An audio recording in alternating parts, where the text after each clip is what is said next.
So the league responded with a new deal for the players. And in this offer, the CBA is providing fast track max deals for stars like Caitlin Clark, according to the AP. And here's what's funny about this whole situation: they're giving the younger players more money in the future. Absolutely hilarious. And I love the fact that they are standing 10 toes down and not caving in to this crazy demand of shared revenue, because we understand that the WNBA itself has yet to make a profit.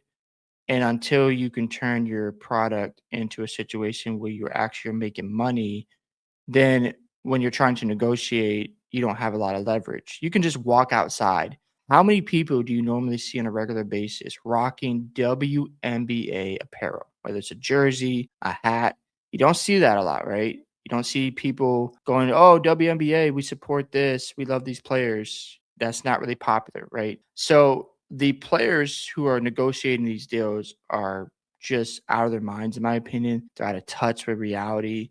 They're making crazy demands, and we know that the WNBA is giving them until March 10th to strike a deal, or the schedule is going to be impacted. And I'm telling you, if they can't get a deal done after this report came out, the players are going to look really bad. I guarantee there is a fight going on with the older players and the younger players right now, where they're saying, "Look, let's take the deal. We're all getting a raise here, and let's just move forward." So let's get right into the article here. The WNBA sent a new CBA proposal to the Players Union Sunday night that includes allowing some of its young stars like Caitlin Clark and Paige Bueckers a chance to earn a maximum salary quicker, a person familiar with the deal told the Associated Press. The person spoke on condition of anonymity on Monday because of the sensitive nature of negotiations. The new offer, which came 2 days after the latest proposal from the union, would allow players on rookie contracts who are first or second team all league to become eligible to sign a maximum contract in the fourth year. So what they're saying is if you made first all WNBA team or second all WNBA team, you are eligible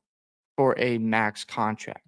And if you're older in age, well, tough luck. You're not going to get that type of deal. For example, Clark would be eligible for a maximum contract 2027, Bueckers in 2028, Boston would be eligible this year. That is absolutely hilarious. The salary cap in the first year would be 5.75 million, up 280% from last year's 1.5 million. So they're going to have a bigger salary cap. That would grow 8.5 million by the 6th year of the deal. The deal will result in maximum salaries increasing by more than $1 million. So they're going to get a pay raise. They're going to make more money. So you're going to go from $249,000 to $1.3 million. I guarantee you, players who are looking at this deal and seeing the players union go, "Oh, well, we're still going to negotiate." I guarantee you they are frustrated with them. Average salaries are going to go from $120,000, $540,000. So you can make $500,000 your first year in the league. I wonder what's going on behind the scenes. Because if I'm a rookie coming into WNBA, let's just say I'm trying to get drafted, maybe I'm not the best player. I can get almost $500,000 in my first year, and you're trying to delay that because you want some shared revenue. It's a pipe dream, of course. Yeah, that's not going well for them. The players union need to get it together, sign the deal, and just move forward. The league didn't make changes in its revenue sharing model from its previous offer. Good for them. I'm glad they didn't. The WNBA has proposed giving players more than 70% of net revenue, with that number going up as the league continues to grow. Look, they have made them a great offer here. If they don't take this deal, they're fools. They are just delusional, and this league doesn't deserve to exist. You're going to get a raise in your first year. Young players are going to get max contracts. And the older players like your Breonna Stewarts of the world, your Kelsey Plums, oh well, you're going to be gone in the future anyways. And they need to focus on the younger players, make sure they get paid. So the league has said that number is unrealistic when it comes to the shared revenue. And yeah, I agree. I've been saying that forever. You're not going to get that type of split. Kelsey Plum, who's the vice president of the union, said Monday while preparing for the unrivaled semifinals that getting the league to agree to revenue sharing system for the first time is something we fought really hard for and is a significant win. So she's calling this deal a win. That's good. The WNBPA can continue to negotiate the expense credits the league would get. I've always been someone that's focused on the gain, not the gap. And to be honest, I think if you look at where we've come from, shoot, since I came into the league until now, and now that we're in a revenue share, it's a tremendous win. It sounds like she likes what's going on. Obviously, we're going to continue to negotiate. I can't emphasize that enough. Like, we're not just settling. I want to be very clear about that, but I'm super proud to be part of this opportunity to change women's sports. I don't know what else the league needs to do at this point.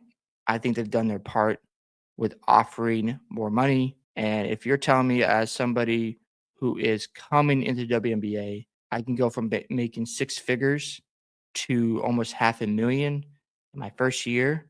What are we even doing here? Sign the deal, move on. You're not going to get everything you want, and play basketball.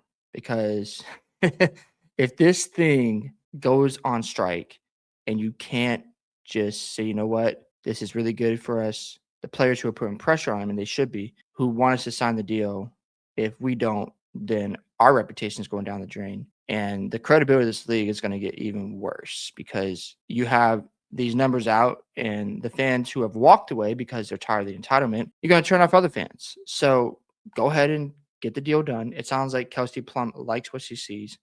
She could talk about we're still negotiating. No, just sign so you can get back to playing basketball and building up this league, because it's going to take time to get more fans, make some money. At least you're getting a raise. That's what should be the goal here. Anytime you ever sign a new CBA deal, you're going to get a raise.